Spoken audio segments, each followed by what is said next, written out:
ناظرین، جب سیلاب آتا ہے تو اپنے راستے میں آنے والی ہر چیز کو بہا کر لے جاتا ہے۔ ابھی کچھ دیر پہلے کچھ ویڈیوز ہماری نظر سے گزری جس میں سینکڑوں کی تعداد میں بھینسیں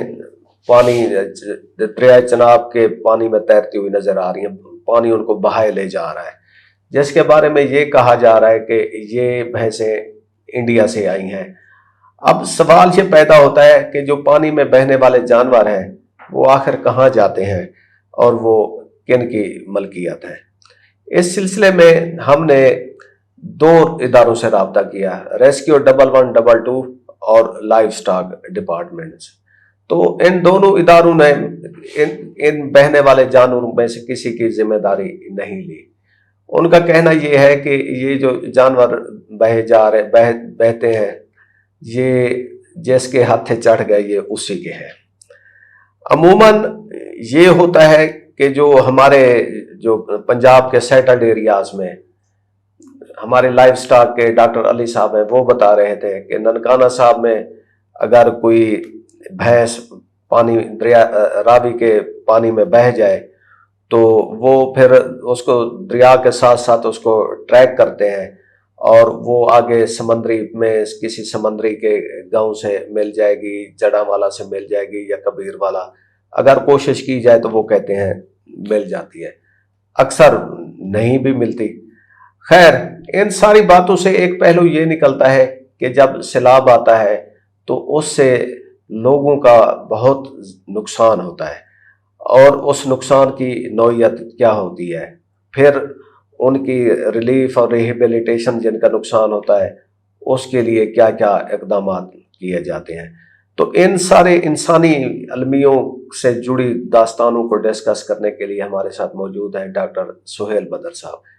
تو ڈاکٹر صاحب، بات ہم نے بھینسوں سے شروع کی اور آگے بات چلی گئی ہے انسانی المیہ تک۔ ظاہر ہے فلڈ ہے تو اس کے ساتھ کئی کہانیاں جڑی ہوتی ہیں، تو ان نقصانات کو ہم کس طرح دیکھیں؟ دیکھیے 2022 میں جب سیلاب آیا اور 1/3 آف دا کنٹری جو تھا وہ پانی کے اندر نیچے تھا، تو اس وقت یہ چیز کہی جاتی تھی کہ، اور یہی پاکستان نے پروجیکٹ بھی کیا تھا پوری دنیا میں، جب ہمارے وفود گئے تھے، یا خاص طور پہ بلاول زرداری صاحب نے اس کے اوپر کافی پوری دنیا میں انٹریکشن کیا تھا، دورے کیے تھے یا لوگوں سے بات کی تھی، تو کہا یہ جاتا تھا کہ اکنامک جو امپیکٹ ہے لاس کا، تو جو فگر کوٹ کی جاتی تھی وہ $30 بلین کی جاتی تھی۔ ہو سکتا ہے یہ فگر ٹھیک ہو، I have no idea، حکومت نے کوئی نہ کوئی کیلکولیشن کی ہوگی جس کی بنا پہ یہ $30 بلین کا اکنامک لاس۔ اس کو کسی نے کنٹیسٹ نہیں کیا تھا جب انہوں نے کوپ جو ہوئی تھی نا ایجپٹ میں، اس میں انہوں نے پریزنٹ کیا تھا اور وہ انہوں نے فنانسنگ کی بات کی تھی، کلائمیٹ فنانسنگ کی، تو ایکوریٹ ہی ہے۔ تو پھر اس کا مطلب ہے کہ یہ اسٹیبلش ہو گیا، کیونکہ کنٹیسٹ کسی نے نہیں کیا، کہ پاکستان کا جو ایسٹیمیٹڈ لاس تھا، اکنامک لاس، وہ $30 بلین تھا۔ تو کلائمیٹ چینج ایک اتنا بڑا چیلنج ہے جو ہر آنے والے سال بڑھتا ہی جا رہا ہے اور آگے اور زیادہ بڑھے گا، تو ہمیں اس کے جتنے بھی اکنامک لاسز ہیں، بڑھتے ہوئے اکنامک لاسز آنے والے وقت میں، ان کو مد نظر رکھنا ہوگا، جو کہ بڑھتا جائے گا۔ جہاں تک بھینسوں کا آپ کا تعلق ہے، میں نے بھی پچھلے ایک دن میں ویڈیوز دیکھی ہیں کہ مویشی بہ کے انڈیا سے پاکستان آ رہے ہیں، تو میرا خیال ہے کہ یہ زیادہ مویشی وہ ہیں جو جموں والی سائڈ سے آ رہے ہیں، کیونکہ پہاڑی علاقوں میں چونکہ تیز پانی بہتا ہے اور تیز اس کا وہ بہاؤ ہوتا ہے، اس میں وہ مویشی بہہ جاتے ہیں،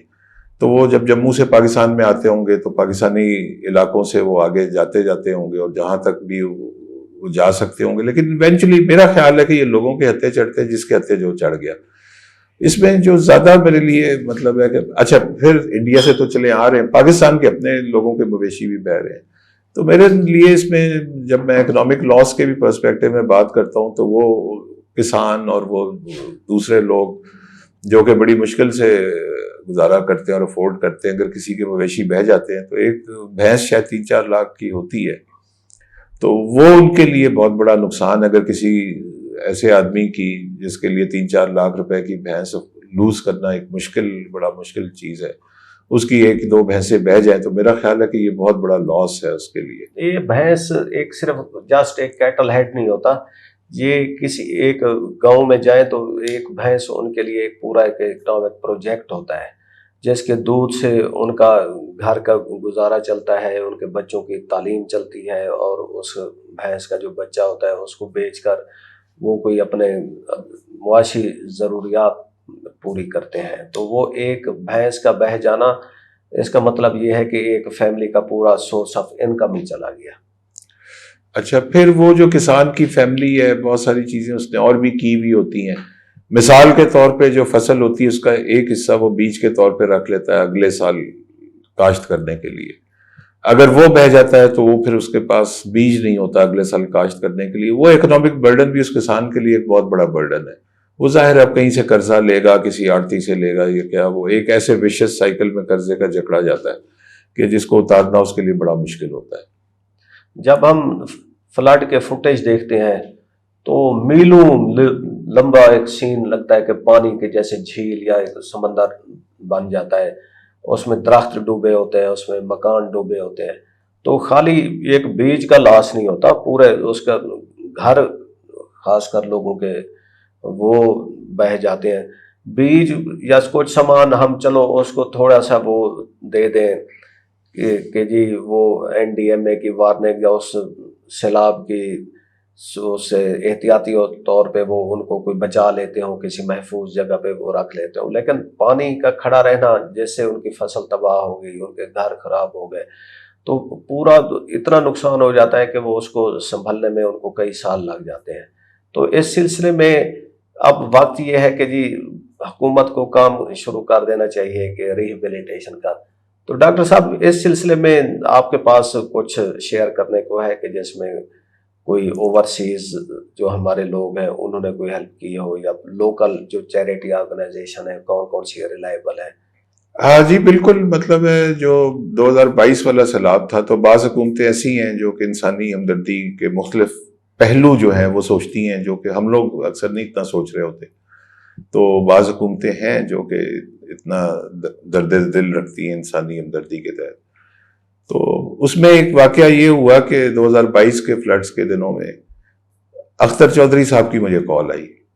اختر چودھری صاحب ایک پاکستانی نارویجن ہیں اور یہ سیاسی طور پر بہت اوپر تک گئے اور یہ ڈپٹی اسپیکر رہے ناروے کی پارلیمنٹ کے. تو یہ جب اس وقت موجودہ رولنگ کولیشن ہے تو ناروے میں 2 کولیشنز ہیں، ایک ریڈ کہلاتی ہے ایک گرین کہلاتی ہے. تو یہ ریڈ والے کولیشن میں ہے. تو اس وقت بھی ریڈ کی حکومت ہے اور یہ ڈپٹی اسپیکر ان کے پچھلے دور حکومت میں تھے 2009 سے 13 والی میں. ان کی کال آئی، انہوں نے کہا کہ ہمارے پرائم منسٹر، چونکہ ان کی حکومت دوبارہ آ چکی ہے، تو پرائم منسٹر نے ان سے کہا کہ پاکستان میں جو اتنا سیلاب آیا ہوا اور یہ بتایا جا رہا ہے کہ 1/3 of the country is under water. تو جو ناروے کے پرائم منسٹر تھے ان کا مین کنسرن یہ تھا کہ اس سیلاب میں جو پریگننٹ خواتین ہیں وہ ان کو کیسے دیکھ بھال ہو رہی ہوگی، اور مطلب ہے کہ ان کی پریگننسی پروسیڈ کیسے ہو رہی ہوگی، اور کسی کو ڈیلیوری کی ضرورت پیش آتی ہے تو وہ کیسے ہوگا. تو وہ یہ پتہ کرنا چاہ رہے تھے کہ پاکستان میں کس ادارے کے ساتھ مل کے ناروے کی حکومت کام کرے، اور تاکہ وہ چاہ رہے تھے کہ وہاں سے ڈاکٹروں کی، نرسوں کی ٹیم، دوائیوں کی اور جتنے ضروری اکوپمنٹ ہوتا ہے وہ پلس کچھ $1 ملین کی امداد. تو ایک اس طرح کا پیکج وہ ناروے کے پرائم منسٹر کے ذہن میں تھا. تو ان کو انڈس ہاسپٹل کا میں نے بتایا کہ وہ ایسے لوگ ہیں جو پاکستان میں بہت اچھا کام کر رہے ہیں اور جن کے اوپر ٹرسٹ کرنا چاہیے. تو ان کا نمبر میں نے ان کو بھیج دیا، ان کا آپس میں رابطہ ہوا. اس کے بعد میں تو اپنے دوسرے کاموں میں مشغول ہو گیا. 1.5-2 مہینے کے بعد مجھے اختر چودھری صاحب کی دوبارہ کال آئی اور انہوں نے کہا کہ ہمارے پرائم منسٹر بہت خوش ہیں کہ جو وہ چاہتے تھے وہ ہوا. ان کی ٹیم آئی، ان کی دوائیاں اور سارے اکوپمنٹ لے کے، اور انہوں نے پاکستانی ڈاکٹروں کے ساتھ مل کے جو فار فلنگ ایریاز ہیں، ڈی جی خان، راجن پور وغیرہ، وہاں پہ جا کے انہوں نے اپنے کیمپس لگائے اور جو بھی ان کو ایمرجنسی میں ہیلپ آؤٹ کرنا تھا، خاص طور پہ پریگننسی اور ڈیلیوری کے حوالے سے، کیونکہ نرسز اور LHVs اس میں تھیں، تو وہ انہوں نے کیا. اور بہت سارے بچے اس سیلاب میں پیدا ہوئے کہ اگر یہ ہیلپ آؤٹ کرنے سے اس میں آسانی ہوئی. ادروائز یہ بھی ایک بہت بڑا پرابلم ہے جو کہ عام طور پہ ہم لوگ چونکہ اور بہت ساری چیزیں دیکھ رہے ہوتے ہیں، تو یہ والا جو ایک پوائنٹ ہے اس کو اکثر لوگ اگنور کرتے ہیں یا ان کے ذہن میں نہیں آتا. میں اگر 2010 کے سیلاب کی مثال دوں تو اس سیلاب سے جہاں بہت بڑی تباہی ہوئی، تو اس کے بعد اتنی چیریٹی آرگنائزیشنز آئیں، لوکل بھی اور اوورسیز بھی، اور انہوں نے مظفر گڑھ جہاں کا میں رہائشی ہوں ادھر جتنا انہوں نے کام کیا، ڈاکٹر صاحب وہ جس گاؤں میں سڑک ٹوٹی تھی وہ انہوں نے بنائی، جس گاؤں میں پینے کا پانی نہیں تھا وہ وہاں پہ وہ واٹر فلٹر پلانٹ انہوں نے لگائے، سکولوں کو دوبارہ مرمت کیا اور بہت اچھے طریقے سے ان کے ریکنسٹرکشن کی، اور اس کے علاوہ انہوں نے پورے بستیوں میں ٹوائلٹ واش پروگرام کے تحت ٹوائلٹ وہ بنا دیے، اس کے علاوہ عورتوں کے لیے لائیولیہڈ پروگرامز جاری کیے۔ تو جہاں یہ فلڈ ایک اتنی بڑی کلیمٹی ہوتی ہے تو ساتھ ساتھ اس میں ایک اپرچونٹی بھی ہوتی ہے کہ جب اس میں ریکنسٹرکشن ہوتی ہے، ریہیبلیٹیشن ہوتی ہے تو کافی ساری امپروومنٹ بھی آتی ہے۔ تو ڈاکٹر صاحب اختتامی کلمات۔ جی بالکل، دیکھیں ہم نے اکنامک لاسز کی بات کی جو کہ پچھلے سیلاب میں 2022 والے میں حکومت پاکستان نے جو 30 بلین کا اندازہ لگایا جس کو دنیا نے کنٹیسٹ نہیں کیا، اس کا مطلب ہے کہ ان کا اندازہ درست تسلیم کیا گیا۔ اس سال اللہ کرے کہ اتنا نہ ہو، لیکن یہ تو سیلاب جب ختم ہو جائے گا اور سارے لاسز کیلکولیٹ ہوں گے تو اندازہ ہوگا کہ کتنا ہوا۔ تو اکنامک لاسز کے علاوہ جو ایک اور چیز ہے وہ ہیومینیٹیرین جو اس کا آسپیکٹ ہے، وہ بھی میرا خیال ہے کہ اس کے اوپر توجہ دینے کی ضرورت ہے۔ اکثر ہم لوگ نہیں سوچ رہے ہوتے،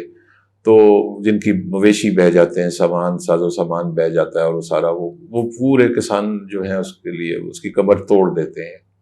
تو ہمیں چاہیے کہ اکنامک اور ہیومینیٹیرین جو آسپیکٹس ہیں اس کا بھی سوچیں، حکومتوں کو بھی چاہیے، فلاحی اداروں کو بھی چاہیے، اور جو دوسرے لوگ ہیں جو اس میں کسی نہ کسی حوالے سے کوئی نہ کوئی اپنا رول پلے کر سکتے ہیں ان کو بھی چاہیے۔ اب تک اس ویڈیو میں اتنا ہی، ہمیں اجازت دیجیے، خدا حافظ۔